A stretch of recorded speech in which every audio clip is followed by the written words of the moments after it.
Dans un contexte marqué par les effets néfastes du changement climatique, les voix s'élèvent pour appeler à l'adoption des mesures de prévention et d'adaptation.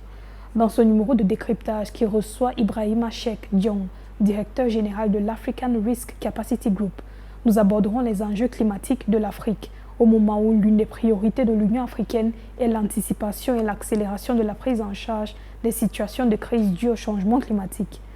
Monsieur Cheikh Diong, bienvenue sur Africa 24. Prendre des mesures concrètes contre le changement climatique reste l'une des priorités de l'Union africaine d'après le discours du président en exercice de l'organisme panafricain, Azali Assoumani, lors du 36e sommet de l'organisation à Addis Abeba.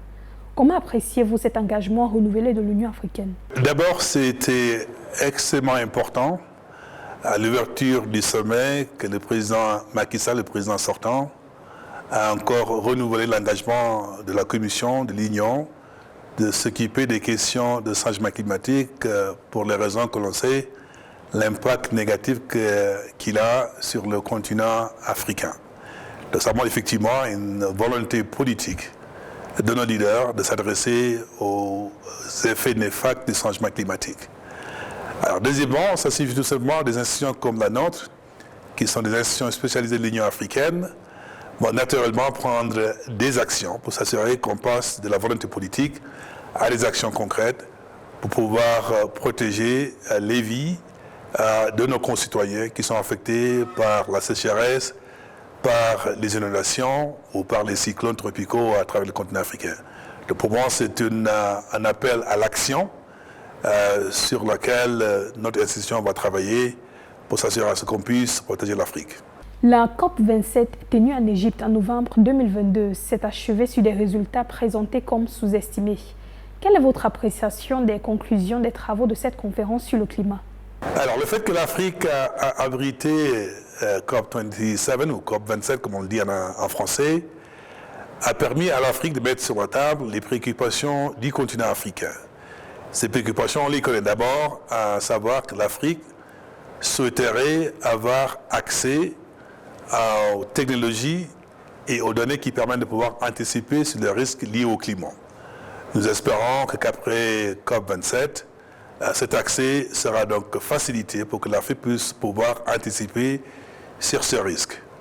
Deuxièmement, l'Afrique a mis sur la table le respect des engagements qui ont été pris en termes de financement pour les adaptations, notamment les 100 milliards de dollars, et c'est une première étape, que le fonds sur les pertes et dommages a été acté donc à la COP27, montrant effectivement qu'il y a une volonté des pays développés d'apporter des ressources supplémentaires pour pouvoir s'occuper des conséquences néfastes du changement climatique.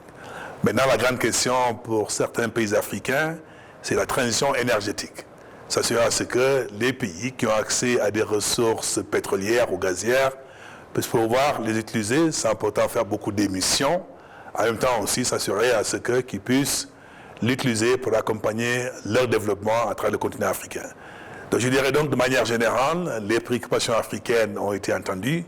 La question maintenant c'est de s'assurer que d'ici là, jusqu'à la COP27, jusqu'à la COP28, que ces engagements soient respectés. Le président Azali Assoumani voudrait dans le cadre de la prochaine COP28 que l'Afrique conçoive un projet à présenter et à défendre.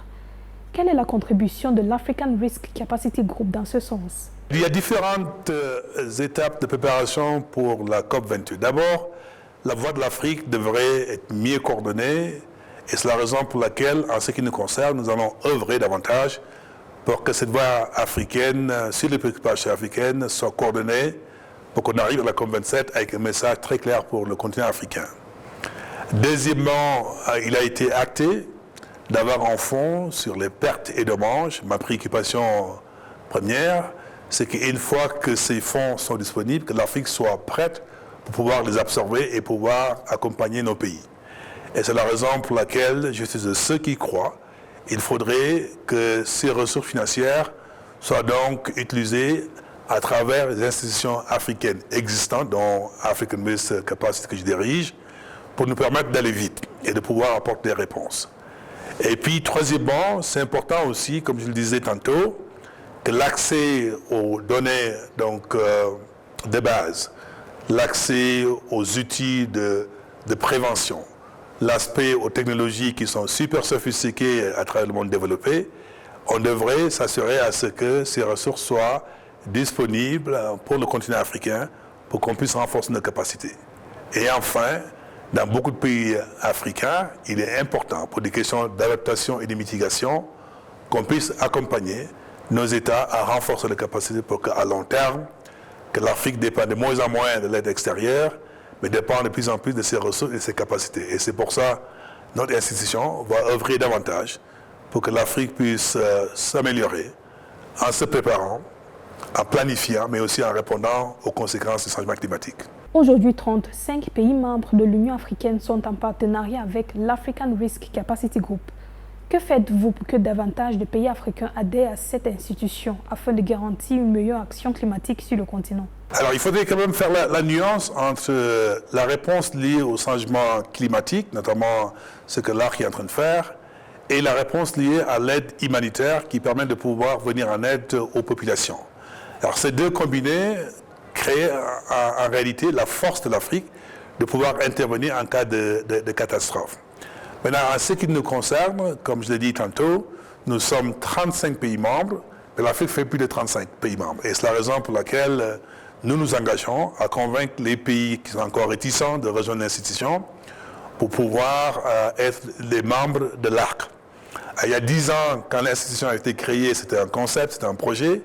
10 ans plus tard, ce concept, ce projet a été testé avec de l'impact, mais avec aussi des résultats qui nous permettent de pouvoir montrer aux pays encore réticents qu'à terme, ARC peut contribuer à protéger la vie de beaucoup de nos citoyens à travers le continent africain.